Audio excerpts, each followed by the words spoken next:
Thank you very much. You may be seated. Good morning one more time and welcome to the KRA Summit, which is a combination of the Africa Customs and Tax Summit and the annual Tax Summit. We are so delighted to be hosting you here in Nairobi, Kenya, the only capital city across the world with a national park at the heart of the city. So I do hope to our international guests, you will be able to go to the park and enjoy the beauty that Nairobi has for you. To our Prime Cabinet Secretary, who's our chief guest today, Your Excellency, Honorable Musalia Mudavadi, our Cabinet Secretary for the National Treasury and Economic Planning, Mr. John Honorable Mbadi, our Board Chairman, Mr. Anthony Moora, our Commissioner General for the KRA, Mr. Humphrey Watanga, our international guests. Welcome, welcome, welcome. Yes, indeed. Thank you, Wageni. Her name is Wamba Wageni, for welcoming our guests. Now, for those who don't understand Swahili, her name Wageni happens to mean guests. So I just appreciated the guests for welcoming the guests. A big round of applause for Wamba Wageni. Very good. And my name is Julius Nganga. They call me MC Mwajuli, the big brother, aka Kakakubwa. I'm with the Large Taxpayers Office in the Domestic Taxes Department of Kenya Revenue Authority. And as she said, we are delighted and we are honored to be hosting this wonderful group of amazing guests as we focus for the next 3 days on powering trade facilitation and domestic resource mobilization in the digital age. Amazing conversations are going to be happening here for the next 3 days as great minds in this sector, in this industry, come together and generate great ideas that will definitely move us forward in the way we facilitate trade and mobilize resources. Well, again. Thank you very much, Julius. Allow me, PCS, to kindly bring you up to speed with who is in the room. We have guests from about 70, if I'm not wrong, nationals, if I'm not wrong. Allow me to get that right. Sorry, we have international guests to number 70 from across Africa and beyond. We have commissioners general who are joined here with us. We do have senior government officials from various ministries, departments and agencies across the country. We do have our KRA board here with us. We have our KRA senior management as well here with us. We are ready, PCS, to have a wonderful, great 3 days of conversation around customs and tax. Without much further ado, our chief guest, may you kindly permit that I welcome on stage the Commissioner General for the Kenya Revenue Authority, Mr. Humphrey Watanga, to make his opening remarks, and thereafter welcome the board chair of Kenya Revenue Authority, Mr. Anthony Moora. A big round of applause as we welcome the Commissioner General, Mr. Humphrey Watanga, Commissioner General, Kenya Revenue Authority. Another round of applause. Karibu sana, Bwana CJ.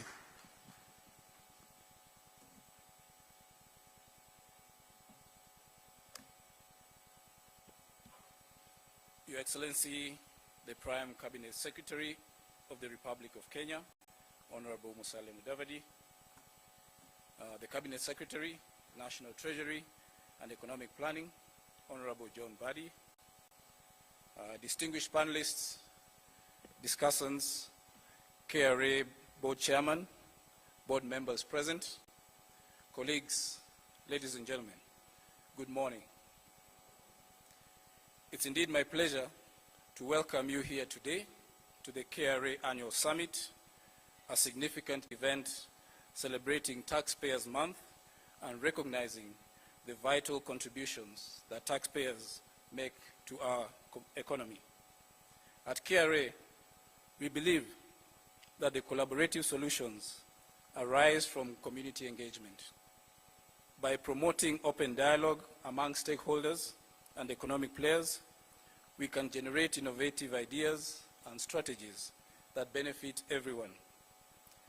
This summit, therefore, is a crucial platform for us to navigate the complexities of our economic landscape while we're engaging and discussing together. It is part of KRA stakeholder engagement initiatives aimed at fostering partnerships with continental and global entities to tackle various economic and tax challenges. Ladies and gentlemen, we gather here today to explore solutions that enhance trade facilitation and domestic revenue mobilization, and we are proud that this conference has reached over 12,000 participants, including tax experts, policymakers, and representatives from more than 50 countries, all united to address key taxation issues. This year's theme, Bring Trade Facilitation and Domestic Resource Mobilization in the Digital Age, underscores the importance of trade in driving economic growth and sustainable development. Effective trade facilitation can harness domestic resource mobilization and cultivate a resilient economy. It is essential for us to examine the critical sectors powering trade facilitation and domestic resource mobilization, and empowering and enabling these critical factors to reach their full potential in order for our economy to gain and achieve optimal growth. Kenya significantly relies on regional and international trade, taxes in order to finance our economy, and we are committed to trade liberalization as a member of the World Trade Organization, the Common Market for Eastern and Southern Africa, COMESA, and the Eastern Africa Community, EAC. Additionally, Kenya has signed several bilateral trade agreements, including the African Continental Free Trade Area, which provides a framework for maximizing trade and investment opportunities across the continent. As the agency responsible for revenue collection and trade facilitation, KRA plays a vital role in local and international trade.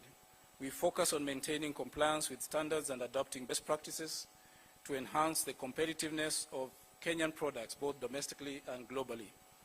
KRA is instrumental in enabling traders to access AFCFTA markets and in expanding trade. Ladies and gentlemen, in expanding trade, it is essential for us to strengthen regional integration in Africa. KRA is dedicated to ensuring traders comply with intra-trade standards and embrace best practices to improve the competitiveness of Kenyan goods. Embracing technology to streamline trade processes under AFCFTA enhances transparency and efficiency, and this is crucial in today's digital landscape. KRA has adopted the single window concept through the community-based system, CBS, integrating trade agencies and businesses to enhance efficiency, and our integrated customs management system, ICMS, has enabled reduction of clearance times at the ports. We have also introduced smart gates, advanced passenger information systems, and are using data analytics to monitor global trade trends. Looking ahead, KRA is exploring technologies like the Internet of Things, IoT, big data, artificial intelligence, AI, and blockchain, all poised to enhance customs' role in the international trade. Moreover, technology is crucial for revenue mobilization and streamlining tax processes. KRA recognizes technology's transformative power in taxpayer services and operational efficiency, as demonstrated through our ongoing policy reforms and modernization efforts. Ladies and gentlemen, the implementation of application programming interfaces, APIs, artificial intelligence, and machine learning will be pivotal in enhancing revenue mobilization through improved efficiency, accuracy, and enhancing compliance.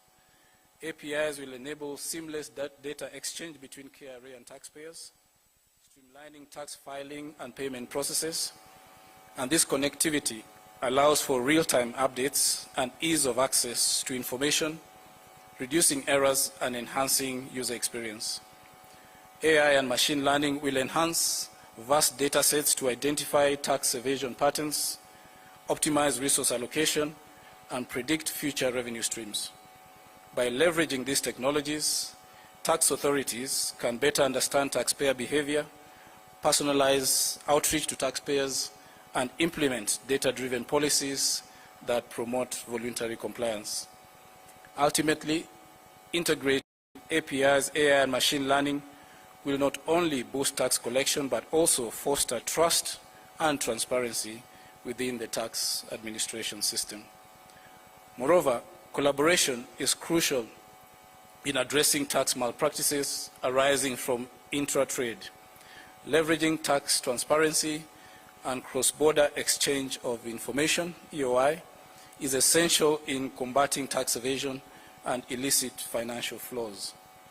By promoting transparency, countries can share critical financial data to identify tax evasion schemes and monitor compliance more effectively. The exchange of information framework empowers tax authorities to access information about offshore accounts and transactions, making it harder for individuals and corporations to hide assets in tax havens. This collaborative approach enhances tax administration's ability to detect, deter, and address evasion while fostering accountability in the global financial system. Working together, countries can ensure that everyone pays their fair share of taxes. In conclusion, let us embrace digital transformation as a driving force behind trade facilitation and domestic resource mobilization. I am optimistic that by the end of this three-day forum, we will capture key insights to build a resilient and progressive system for enhancing trade facilitation and domestic revenue mobilization. I wish you all successful and fruitful deliberations as we chart our way forward. Ladies and gentlemen, let me take this opportunity now to welcome the Chairman of the Board of the Kenya Revenue Authority, Mr. Anthony Mwaura, to make his remarks. Karibu, Chairman.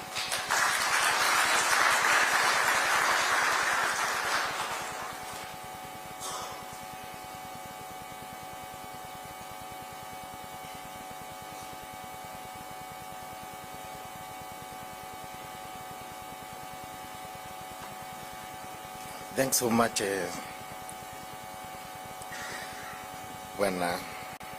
Commissioner General, for those remarks. Our Prime Cabinet Secretary and Cabinet Secretary for Foreign and Diaspora Affairs, His Excellency Dr. Musalia Mudavadi, the Cabinet Secretary for the National Treasury, Hon CPA John Buddy, board members present, Commissioner General, all Commissioner Generals present, distinguished delegates, stakeholders, ladies and gentlemen, good morning. Good morning. It is my pleasure to welcome you all today for the KRA Summit under the theme, Trade Facilitation and Domestic Resource Mobilization in the Digital Age. On behalf of the Board of Directors and entire leadership of the Kenya Revenue Authority, I want to extend our gratitude to everyone who has taken the time to join us today.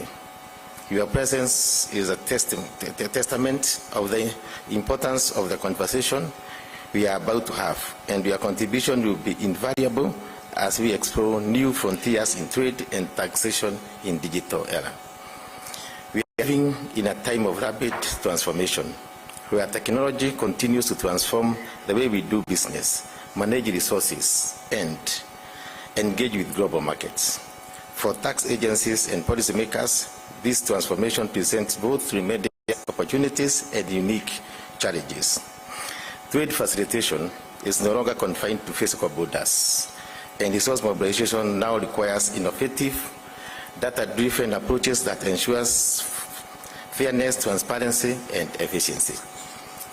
Ladies and gentlemen, our theme for this summit speaks to the critical intersection of these global threats.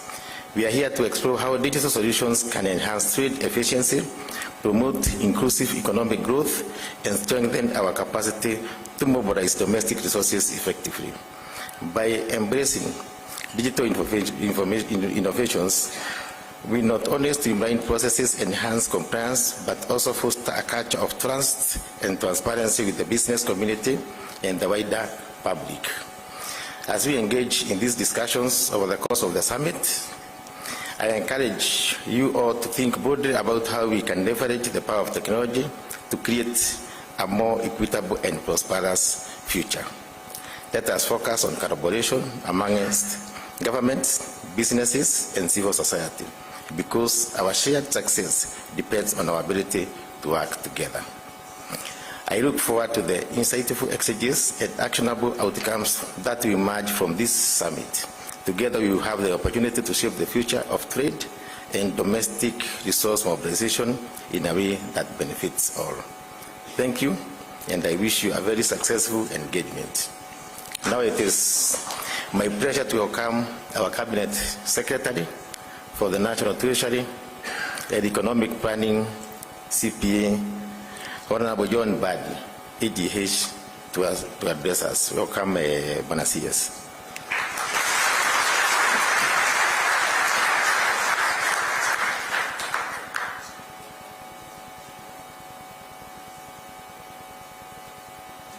Thank you very much, Chairman.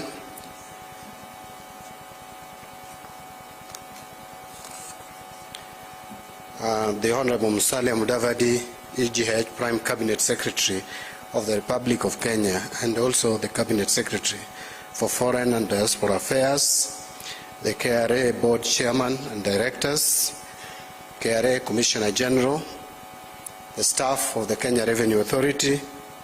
Ladies and gentlemen, good morning. Yeah, it's my pleasure to join you at this 2024 KRA Annual Summit, an important event that is part of the Taxpayers Month activities. During the Taxpayers Month, we always come together to appreciate the work and self-sacrifice of the patriotic citizens who dutifully pay their taxes, which fund our nation's development. One of the core objectives of taxation is to ensure sustainability of economic development. A country's economic progress is directly tied to the growth of its resources. And to address the resource inadequacies, governments must mobilize funds that facilitate rapid capital accumulation. To this end, ladies and gentlemen, establishing strong bonds between tax administrators, citizens, and stakeholders is very crucial. We must build tax systems that enhance adequate domestic revenue mobilization, and citizens should have a voice in the decisions that affect them, including the tax policy making process. I think we are alive to that recently, when the citizens felt that they were not involved in making decisions on tax policy, we know the outcome of that. It is not long ago. So inclusive and impactful participation enriches policy making by incorporating diverse perspectives and harnessing collective knowledge. This not only strengthens public understanding, but also promotes trust in our institutions. It is therefore essential to institutionalize participatory and deliberate processes that align with the respective democracies. I therefore thank Kenya Revenue Authority for establishing this platform to engage our key stakeholders. Ladies and gentlemen, the timing of this summit is particularly opportune as the government seeks to implement initiatives and policies that enhance revenue collection, ensuring we can meet our demands for efficient public services and achieve our broader economic agenda. It also comes at a critical time when the government has just commenced preparation of the financial year 2025-2026 and the medium-term budgets. To fulfill our fiscal goals, we must embrace efficiency in domestic revenue mobilization. The government is committed to implementing both tax administration and tax policy measures to raise additional revenue. I'll speak to that shortly, because when I finish, I must make some off-the-cuff remarks. I have mentioned before that I don't like much written speech, but sometimes it is necessary. So let me finish my written speech and take just about 2-3 minutes, if you allow me, Your Excellency, to make off the cuff, because that is when I talk or speak genuinely. So that applause means anyway, let me leave it there. But among the measures, Your Excellency, that we are adopting is the adoption of the medium-term revenue strategy. Under the medium-term revenue strategy, we aim to strengthen the policy dimension of our fiscal consolidation process, targeting the East African Community's convergence criteria of a fiscal deficit of 3% of GDP.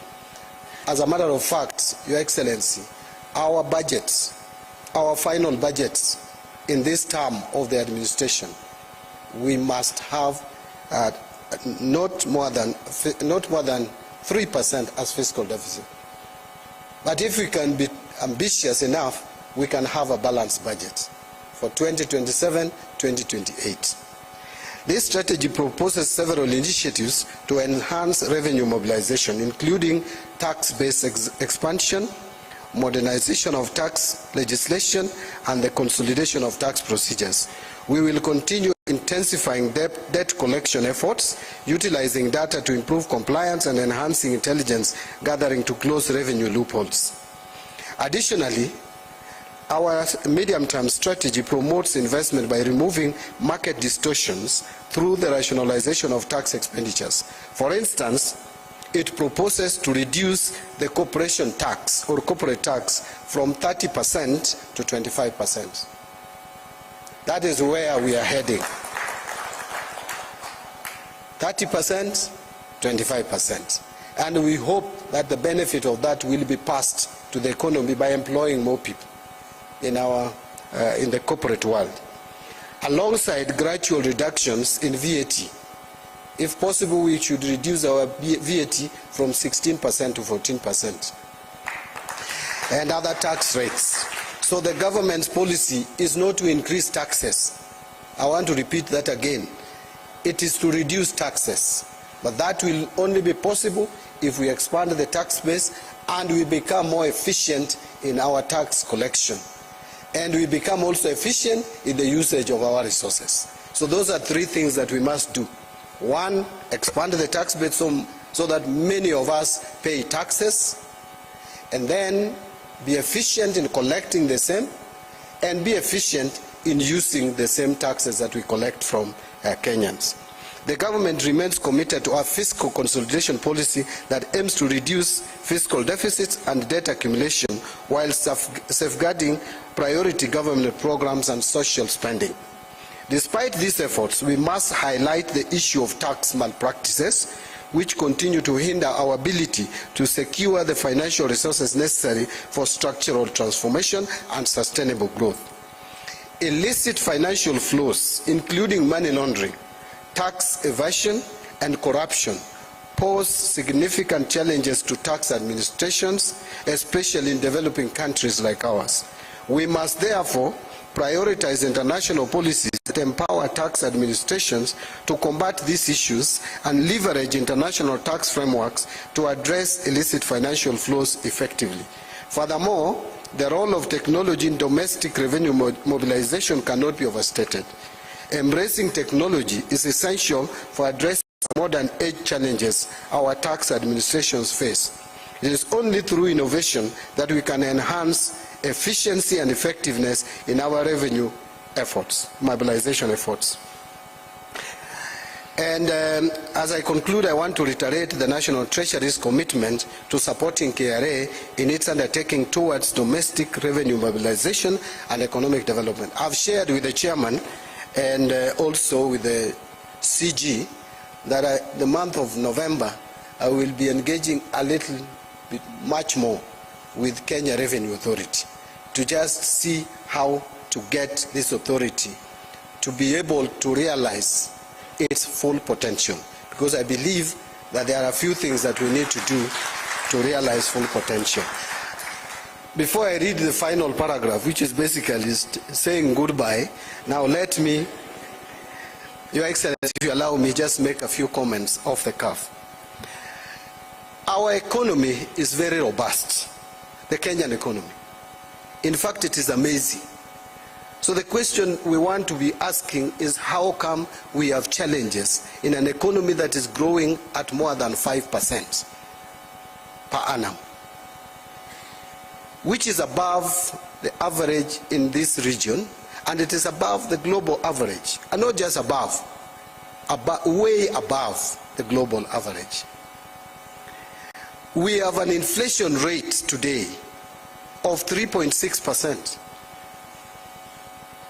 4.4% in July, 4.3% in July, 4.4% in August, and now 3.6% in September, which is way within the inflationary rate as a country we feel is good for economic growth of this nation. 2.5% up to 7.5%. We have more than 4 months cover, forex cover, actually 4.6, which is one of the best that any economy would have. Our currency is fairly stable, in the region of 128 to 131% of our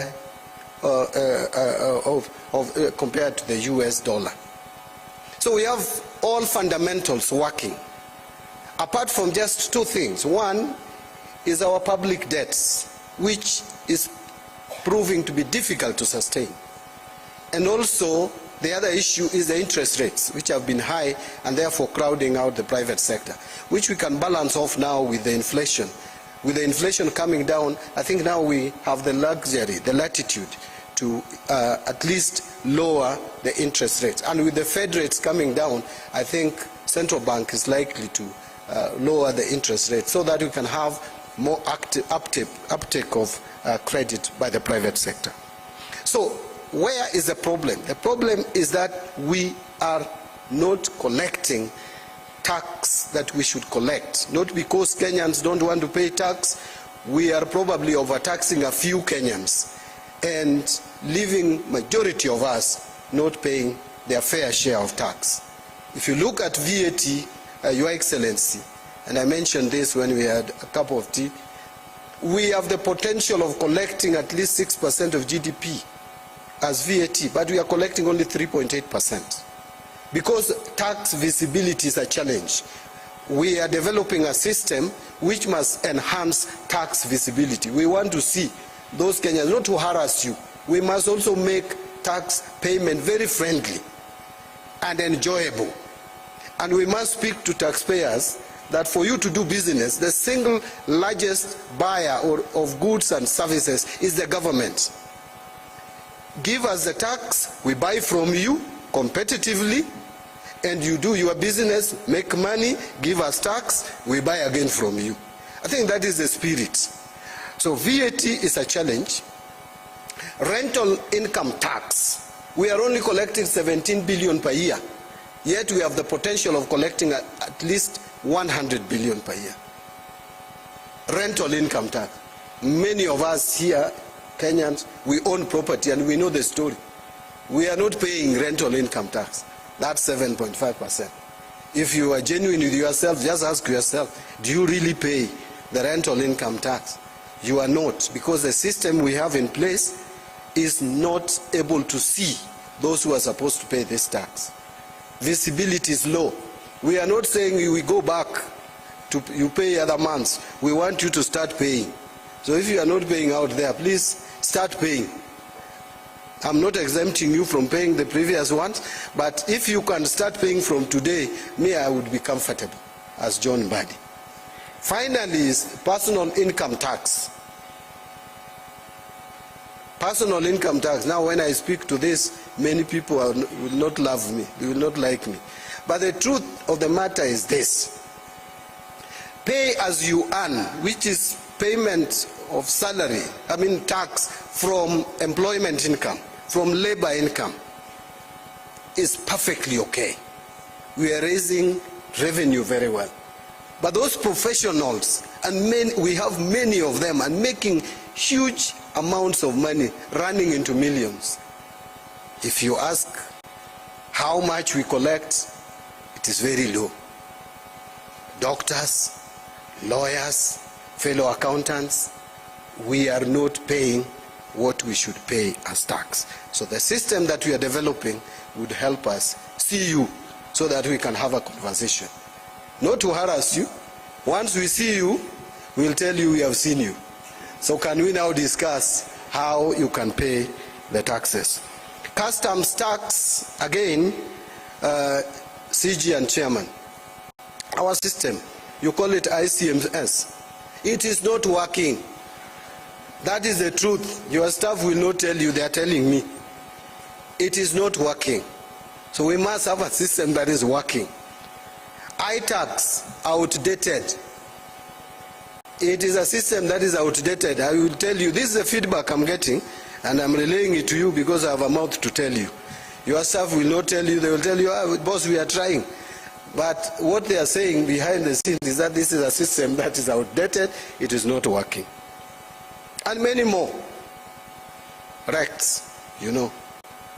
How come the DRC, the cargo going to DRC is more than Kenya? Southern Sudan, how can they consume more goods? The cargo to South Sudan is more than Kenya, a bigger economy in the region. It's not true. Our systems, Your Excellency, are not working. We must fix them. So I know the phase 1 is on of this digitization process. We must conclude it quickly and start with phase 2. Finally, even if we do all these systems, Chairman, you improve your corporate governance, without looking at the staff, we are not going anywhere. We must look at the staff and the staff welfare. Your Excellency, this is a commitment that I'm giving, and I know you will help me push it even to the cabinet during the budgeting. We must increase the budget of KRA with not less than 30% in this coming financial year, so that we can sort out some of the problems. When I hear that the staff at KRA can go to hospital and their children or their loved ones are detained because we cannot pay bills, because the service provider has not been paid, it doesn't make sense. How do you expect someone to collect money and bring to you when he has a child or she has a sick child in hospital? It's not possible. So we must feed this cow. I said it at my vetting interview, that this cow is not properly fed, yet we want to milk the cow. So we must feed this cow. And my final remark on that issue of staff, most of your senior staff, Mr. Chairman, are on acting. A strategy must be developed quickly. Maybe 2 months or so, if it can work. Do interviews. Conduct interviews. Get these people, if they are qualified, confirm them to those positions. If they are not qualified, get qualified people to occupy those positions. You cannot hold people on acting capacity forever. This position must be filled competitively and must be properly filled. So that is an engagement that I'm going to have with Kenya Revenue Authority to make sure that Human Resource Department, you put up advert. If you want to do it internally, I don't know, based on your human resource manual, make sure that these positions where people are acting are filled competitively. Otherwise, I would have said more today. I didn't want to raise a lot of issues. We are on Taxpayers Week. The others we will discuss internally. with the chairman and the Commissioner General and the staff. So, Your Excellency, without much ado, I want to just say that I urge all participants to engage in meaningful discussion that will enable us to transform our tax system, enhance trade facilitation, and explore new techniques for improving our efforts. And I hope by the end of today, we'll have, or the end of this summit, we'll have a communique, which then we would use to hold ourselves to account. With those, are there few remarks? No. With those many remarks, allow me, ladies and gentlemen, to now welcome the Prime Cabinet Secretary of the Republic of Kenya, His Excellency Musalia Mudavadi, to come forward and address the gathering. Thank you very much, Your Excellency.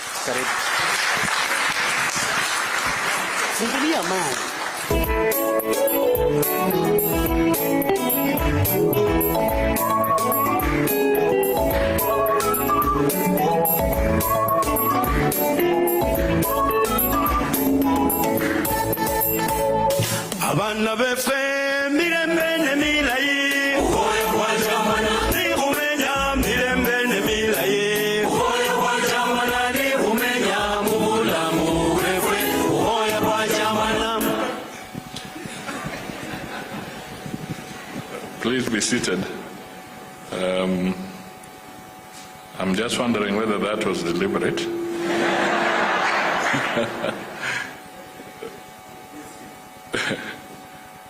Okay. The Honorable John Bandi, Cabinet Secretary for the National Treasury and Economic Planning. Madame Veronica Nduva, Secretary General of the East African Community or her representative.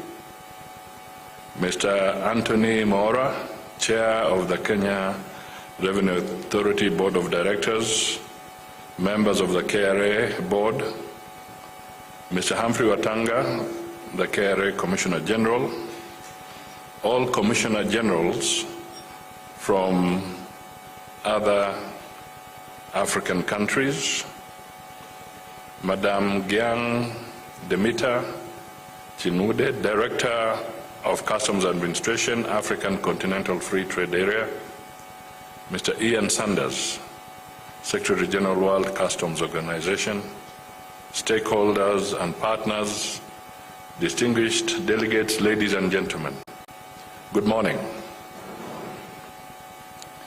It is my pleasure to join you today for this year's Africa Customs and Trade Conference on trade facilitation and domestic resource mobilization in the digital age.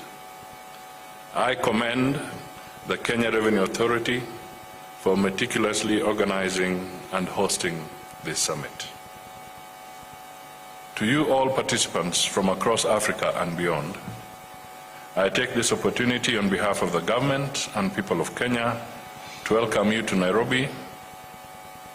Your perspectives and experiences will enrich the key discussions and outcomes of this timely summit. This year's summit envisions enhanced synergy and collaboration in trade facilitation, exchange of information, and knowledge sharing, with a focus on innovation, partnerships, and the adoption of best practices to ensure we meet the growing physical needs of our countries. In an interconnected global economy, the significance of trade facilitation as a key driver of economic growth and domestic resource mobilization cannot be overstated. Both elements are critical for enhancing economic resilience, promoting sustainable development, and ensuring that our nations can harness their potential to create inclusive, thriving economies. Additionally, it is important to build responsive policy frameworks, enable business ecosystems, and administrative procedures that enhance resource mobilization. Therefore, effective stakeholder engagement plays a central role in this initiative. Governments, the private sector, civil society, international organizations, and consumers are all critical players in the pursuit of sustainable economic growth. Such collaborative engagements and partnerships enable governments to develop sound policies that encourage investment, job creation, and ultimately economic growth. Notably, partnerships with the international organizations, including the East African Community, the African Continental Free Trade Area, and the World Customs Organizations, provide technical support, good practices, and knowledge sharing that enhance our ability to collect taxes and manage resources effectively. Furthermore, open dialogue and collaboration among these stakeholders fosters trust and a deeper understanding in dealing with emerging challenges and opportunities. Indeed, customs reforms, taxation policy improvements, and simplified trade regulations require input from a wide and diverse range of stakeholders to ensure that they meet the practical needs of businesses while maximizing the revenue potential for governments. This summit therefore presents a great opportunity for us to engage in constructive dialogue that will lead to meaningful frameworks, responsive administrative procedures, and policy reforms whose objective is to generate additional revenue for governments and improve the ease of doing business within our jurisdictions. We therefore need to leverage the power of rapid innovation and technological advancements currently driving the global economy. Tax administration must proactively adopt technology-driven solutions and systems that facilitate trade and improve domestic resource mobilization. The innovations ranging from digital taxation platforms that simplify compliance to blockchain technologies that enhance transparency in trade logistics offer powerful tools for revenue generation and efficient trade. In our experience as a country, automating customs procedures has significantly reduced cargo clearance times across the East African community's common border points. This has greatly enhanced the movement of goods and facilitated international trade. Similarly, adopting electronic invoicing systems helps to integrate informal economy into the formal tax base, widening the scope for domestic resource mobilization. We should rethink traditional tax rules and be prepared to implement global solutions that ensure all sectors contribute equitably to the national resource base. The Kenya government, under His Excellency Dr. William Ruto, will continue to invest in capacity building and technical skills training for the public servants to fully leverage these technologies and maximize the gains from innovation.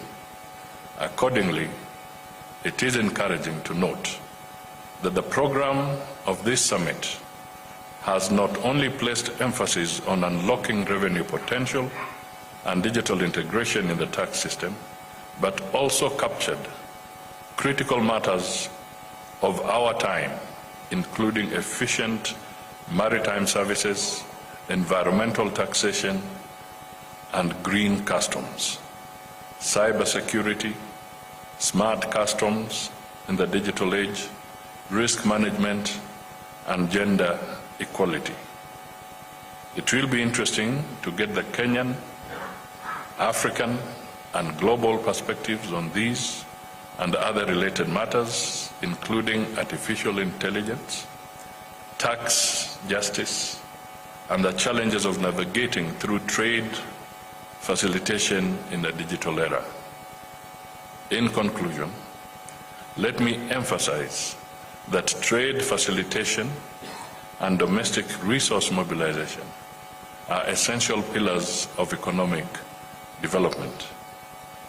Through strong stakeholder engagement, meaningful partnerships, innovative practices, and adherence to international tax frameworks, we can unlock the full potential of these areas to enhance our physical capacities and drive socioeconomic growth. This underscores the fact that our customs and taxation policy reforms directly contribute to sustainable development goals, human security, and dignity. In short, these efforts are not an end in themselves, but a means to ensure that our nations thrive and that our citizens enjoy the benefits of a well-managed, well-funded, prosperous economy. Before I pronounce the conference open, let me borrow a leaf from my colleague, Honorable Mbandi, just to also point out one or two things that I think may require attention and thought. First, let me start very briefly on a historical journey. I stand here because we are Kenyans, and I am proud to say that I was one of the people who pioneered the creation of the Kenya Revenue Authority.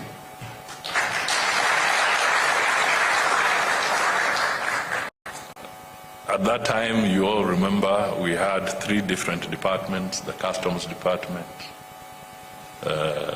Customs and Excise Department, we had the Income Tax Department, and I think the Sales Tax Department. And that structure had reached at the end of its usefulness, if I may call it that way.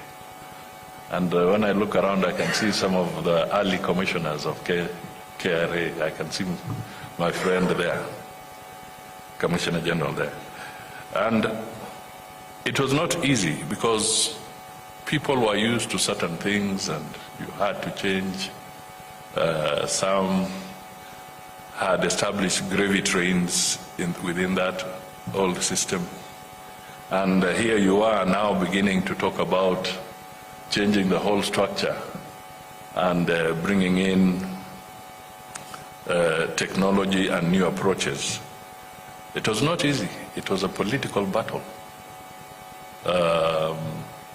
Even to introduce the PIN, the personal identification number, the tax cheats moved all over. They even reached the churches, until the churches were preaching that the PIN number is the number of the devil.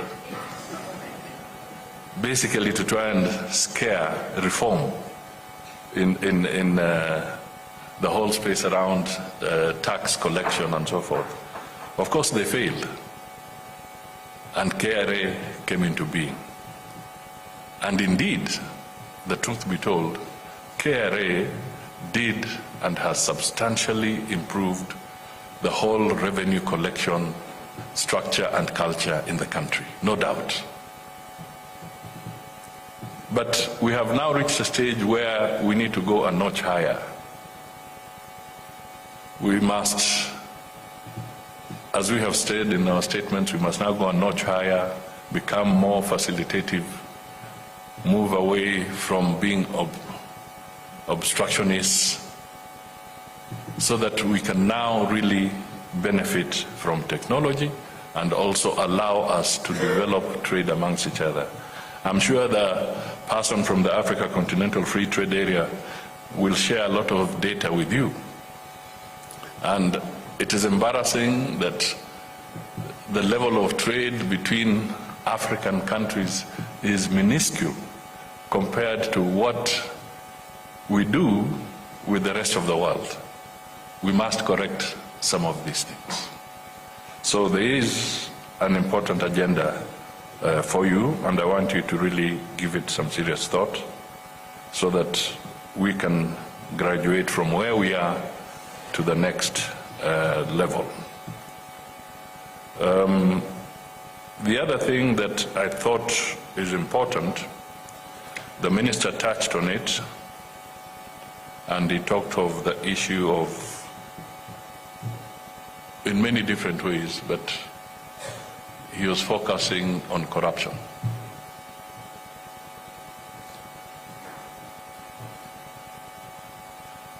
I want to confess to something, that if you did read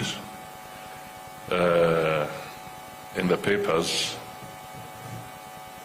it is true that after consultations with the President of the Republic of Kenya and the Treasury, the government of Kenya has, on its own volition, requested the International Monetary Fund, IMF, to conduct a governance and corruption diagnostic in Kenya.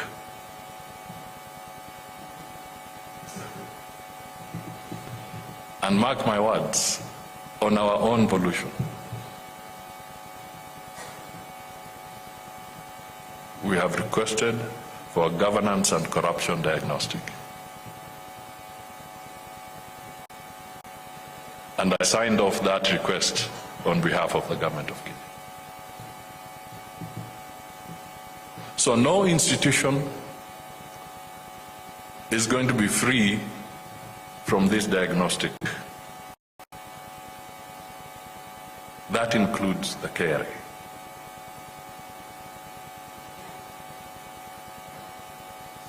Corruption is across the board, and fundamental and key institutions that drive the economy and economies will all be subject to this diagnostic. Therefore, it is important that I say this publicly so that we can all know that we need to take that bold step and go a notch higher.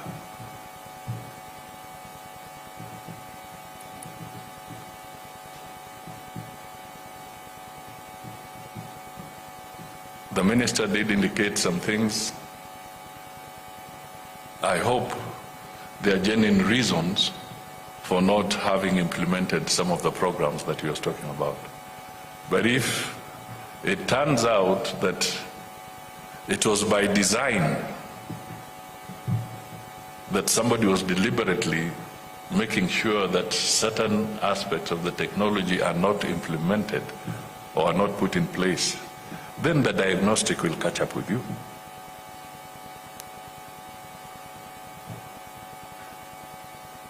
So, and this message goes to other institutions, not necessarily KRA alone, but even ministries, other departments. This will be a thorough diagnostic, and it is because the issue of corruption keeps coming back.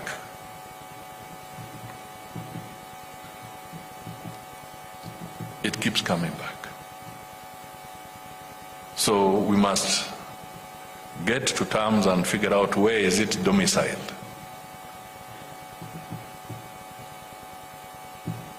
And then we start finding solutions collectively as a nation to be able to get our citizens to benefit fully from the tax that they pay. So, ladies and gentlemen, I borrowed a leaf from my colleague. The message I've put across is not a threat, but actually it is a positive message that we should embrace and we should collaborate as a government so that we come we have a realistic approach to what ails us and then we can all cast away this dark cloud of corruption that seems to impede business not just in Kenya, but in many other countries. Sometimes even in the developed countries, but even within the African continent, we really need to take the bull by the horns. And KRA and other tax entities within the continent will play a very, very pivotal role in dealing with this. And we do also want to appeal to our friends and partners to work very, very closely with us on this particular issue. Our service providers,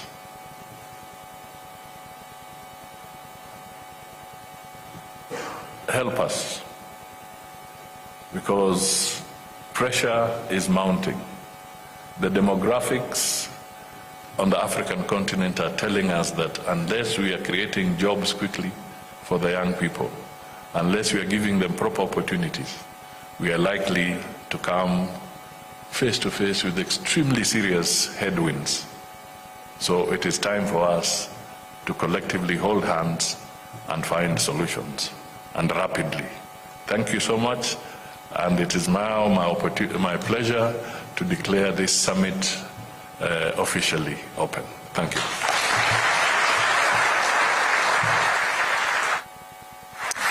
Mr. PCS, thank you very much, sir. If I may kindly, humbly request you if you could just come back to the stage. We take a few photos before we finish. And the first photo, we may be seated, ladies and gentlemen, as the PCS comes for a photo. Allow me to quickly call up the lineup of photos. Once the PCS has recognized you in an international forum, I think it will only be fitting for you to take a photo with him. So let me kindly request Mr. John Safari, the Commissioner General, the third Commissioner General of the KRA, who is currently the chairman of the Kenya Shippers Council, to please take this very honorable picture of pioneers of the Kenya Revenue Authority, if I might add. His Excellency and Mr. Msafari are the pioneers amongst many others of the Kenya Revenue Authority. Let's take that photo. Next, we shall have a photo with the PCS, and Mr. Msafari shall exit stage. We'll have our CS, Mr. John Mudavadi. We'll have our Commissioner General, Mr. Humphrey Watanga, and we shall have our board chair, Mr. Anthony Mwaura, joining the PCS for that photo. If you could come, gentlemen, kindly, and take your positions on stage. Thank you very much, Msafari. I can see you're catching up with your old colleague. What a moment that is. Thereafter, we shall have the next photo. So kindly be on standby. Our KRA Board of Directors, you will join that particular photo. Thank you very much, our media, our fourth estate. We appreciate. Let's take that photo. Yes, sir. So His Excellency is asking whether it's only men who collect taxes. We're going to prove to you, Your Excellency, that in our board we do have female representation, and they're coming on, but I'm sure he meant that on a light touch. So may I kindly request our KRA board to kindly join this photo. Please, a round of applause for this great gentleman. And the KRA board, as they join that particular photo, may I request, as the KRA board is settling on stage, we shall have the KRA senior management join that particular photo, where you will see, Your Excellency, more female representation. May we walk behind next to Chairman kindly.